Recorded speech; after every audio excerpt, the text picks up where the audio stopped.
Lo di mana? Lagi di kosan, gimana? Makan keluar yuk. Hah, seriusan makan keluar kita? Yuk. Ih, nggak mau kan lagi musim corona. Nggak apa-apa, ayolah. Ih, nggak mau, kan kata pemerintah kita harus di rumah aja.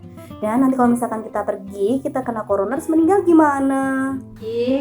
Ngapain sih panik gitu? Ya ini ya, yang penting tuh kita waspada, cuci tangan, pakai masker, pakai hand sanitizer, gitu. Ya udah deh gini aja.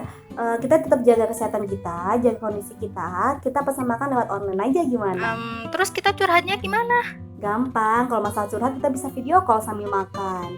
Pokoknya kita jaga kesehatan kita, waspadai corona lewat video call ya. Oh iya, ya udah deh. Gak apa-apa, yuk. Ya udah, dadah. Dah.